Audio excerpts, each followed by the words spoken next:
I love people. I do. I love people. And I think that I realized that I loved people a long time ago, and that it had to do with the fact that I'm from the Midwest. Born and raised in St. Louis. I also went to college in Kansas, so that's Midwest, Rock Chalk Jayhawk. And it's something about those values and those things that you brought up with that make you genuinely friendly or outgoing or warm or something like that that wants you to connect. So when I was thinking about what I was going to present, I thought, how do I come up with steps or things to do in order to connect with people? Something I do naturally. But I thought about it a little bit more, and I realized that there are ways to do that, especially if you're not a person that's something that comes natural. So I'm going to share that with you along with some steps. But first, how many of you know who this dude is? Bill Murray. Okay, great. If you don't, you need to look him up, okay? A lot of great movies.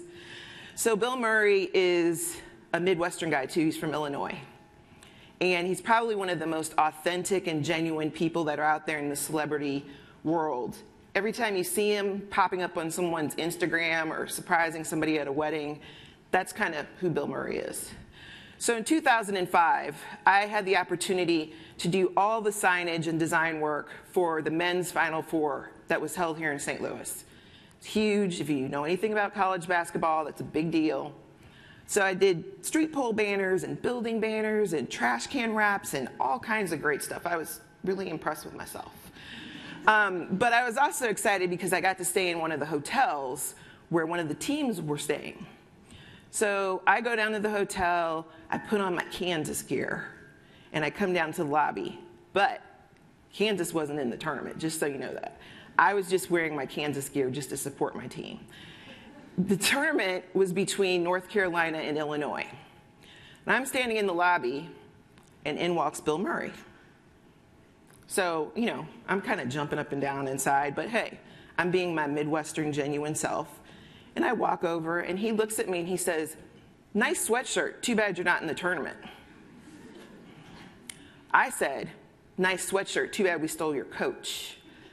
In 2003, Bill Self, who had been the Illinois coach, went to Kansas and has since won a championship, by the way. He looked at me and I think was mildly surprised that I came back at him.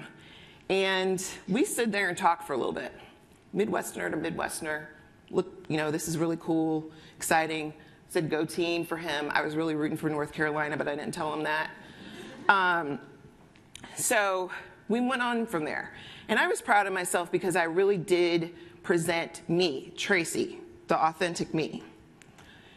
So we all are kind of challenged with that a lot of times. Why are we challenged with that? Well, when we're kids, we're taught not to talk to strangers for a very good reason. But it closes us off. It continues on in our lives. We put up walls. We continue to make sure that we're not getting too close to people. And the reason that we do that is because of fear.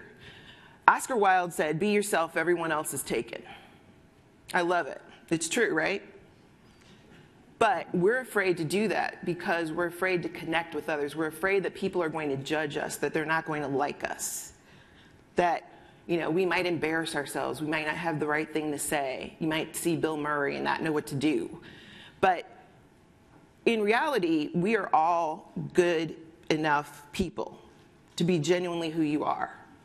Now, it's kind of funny because when I was a kid, I was not the person that you would say is the spokesperson for connecting with people or being genuine. I was very insecure, like lots of kids were. But I used my allowance and my lunch money to buy candy from my dad's store. And I would take that candy to school and give it out to people so that they would like me. Now, they took the candy. Didn't necessarily mean that they were going to be my friends. I went through a lot of candy. No allowance, no lunch money. But I just didn't understand that it was okay to be myself. I took that up into high school as well. And, you know, I'm trying to be cool and everything. And there was a group of friends who came over to me on the last day of school before summer break and said, we're not going to be friends with you anymore. And I'm like, okay. And they said, you're not who you are. You're fake. You're trying to be like everyone else. We don't want to be friends with you. Okay, so of course I'm like sobbing, going home, summer break, who am I going to hang out with, right? The next day, I was walking to a game, something like that, to see some cute boy or something. And I ran into a girl I had gone to middle school with who knew me when I used to hand out candy. Well, we started to talk and just had a good time there. And we walked to the game together. The next day, we hung out again. And we kept on hanging out, and we spent the summer together. And before you know it, she was just my best friend who knew who I was genuinely. And it just made me understand what it was to be yourself and that someone could appreciate and love that and actually be open to you. 30 years later, she's still my best friend. So how do you go from maybe being that person who's not really open and genuine, get that Midwestern injection, right? Well, there's a few things that I would say that you should do. First, connect with yourself. Honestly, you have to love, at least celebrate and enjoy things about yourself and not be worried that other people are going to think something about it. I'm from the Midwest. There's some people who judge that. They think we're country. They think we're whatever. I mean, I'm good with it. I love being from the Midwest. I don't like Chinese food. Sorry. And it makes it kind of difficult when I'm going to eat with some of my friends who do. But they know me, and they kind of do something different because I'm not going to eat that food. But I do go sometimes just because they want to go. But when you're connecting with yourself, it doesn't mean that you have to be 100% self-confident. You don't have to be a narcissist. You're just being okay with who you are and not afraid that you're being judged all the time. The second thing that I would say you should do is be open. And being open is definitely one of those things that's scary because it's also taking us back to that don't talk to strangers. And we're worried. We're worried that people are going to judge us. We also tend to go into situations with an agenda. We shouldn't have an agenda. Even if you were going on a date or an interview, you should go into it without knowing or expecting what that end result is going to be. You're going in genuine and open. You're going in as yourself, and you're going to be received as yourself. And either that date's going to work out, that interview's going to work out, or it's not. And that's okay because you've brought yourself to the front.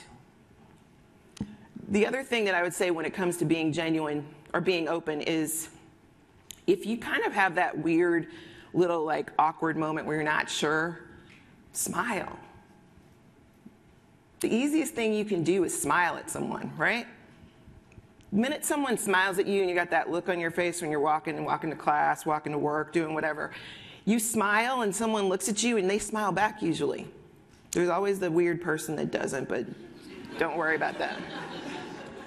They're obviously not from the Midwest. So, smile. Another thing you can do is give someone a compliment, like a genuine compliment. It's not trying to make something up. It's not trying to be fake or just make some kind of, weird little thing. But like this woman here, she's got great hair. She does. So if I saw her walking down the street, I would tell her that. When you see someone walking down the street and they have on a great dress and they look gorgeous and they're not paying attention to you, tell them that they have a great dress. Tell them that they look great. You may not see that person ever again. Doesn't matter. You made a connection. Get in the elevator. I've been practicing that lately. I get in the elevator and I speak to the people in the elevator when they all look like, oh my God. Wait, we're not supposed to talk. But it's fine. They're in my building. Maybe I'll see them again. Maybe I won't. But there, I was Traci, and you're always going to get Traci with me. The next step that I would say is to practice empathy. You never know if someone's having a bad day, if something has really tragically happened in their lives. You don't know what their story is. You don't know if the CEO has the same background as the grocery clerk. You don't know what anyone has going on in their lives. So you need to approach that with empathy and know that that person is going to be who they are and that you're going to show yourself. And whatever they receive from that, that's all you can do. So even if you walk and run into Bill Murray, you know, he's a guy from Illinois. I don't know his real story. I know what he does in movies. So I'm just going to approach him with the same level of respect that I would anyone else. The next thing that I would say is to listen and ask questions. If you can't tell, I am not an introvert. So I know that the introverts out there, though, get a bad rap a lot of times. You know, introverts are quiet and they're not always out there, but extroverts don't do any, you know, favors for introverts. We talk over people. We don't know when to shut up. We don't know when to stop and listen. Introverts are great at this. They're great at listening and asking questions.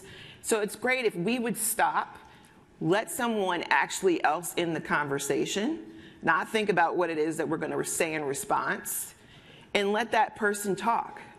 How are you going to connect with someone if you don't know anything about them? You haven't asked a question. You haven't let them say a word. You know, you're just, woo, I'm going to take over the room. So you have to listen. And sometimes for me, I know, it's a chore. It is something I have to work at. But it's really, really important so that you can genuinely connect with someone. Finally, always say thank you. Thank you is very, very simple. It's the same kind of simplicity as smiling. People do something for you. They take the time out of their day to spend time with you. You ask anyone to do something for you. Thank you. It's really easy. And if you really want to go the extra mile, write a thank you note. It's a beautiful thing. Paper is back, you guys. Paper is back. And there is the post office. There's a stamp. Get a stamp, write a note, mail it. It's definitely something that will make someone feel so wonderful. I know whenever you've gotten a note from someone, you feel great. So I'm saying all these things, but it's just like, well, what does this mean? What do you do to put this together? Well, I like to think that when you string all of this together and you do it, it becomes more natural. And then you really realize that you are making connections with just people that you don't know, you may never see again, but you feel better and they feel better after that. So finally, I'm going to go back to Bill Murray. So 2009, me and my girlfriends decided to go to the inauguration of Barack Obama. It was awesome. We were in DC. It was the night before the event, and we're drinking and eating and drinking and drinking and drinking. And we decided that we were going to go to this hotel because we heard there were celebrities there. So we go to the hotel, and there's some celebrities there, and we're kind of hanging out, trying to be cool. And in walks Bill Murray. So I tell my girlfriends, I know him. And they're like, you're crazy or drunk. I was probably a little bit of both, but that's okay. I said, no, I know him. I met him in 2005. And they're just shaking their heads. I said, I'm going to go talk to him. So I walk over, and I'm like, hi, Bill, I'm Traci. We met in 2005 in St. Louis. And he's just nodding his head, probably looking for security. But he's nodding his head. And we ended up talking about the historic moment that was going on, what was happening right then. At that moment, he was Bill, and I was Traci, and some other people came over, and we had a conversation. And everything was going fine until my friend tried to take a picture, and security took us away. But, you know, what is my point when it comes to telling these stories about Bill Murray? Well, when I approached him both times, I was being my genuine self. I was making a connection, a Midwest connection, actually. And I think that the third time that Bill Murray meets me, he's going to remember me. And I hope you all do too. Thank you.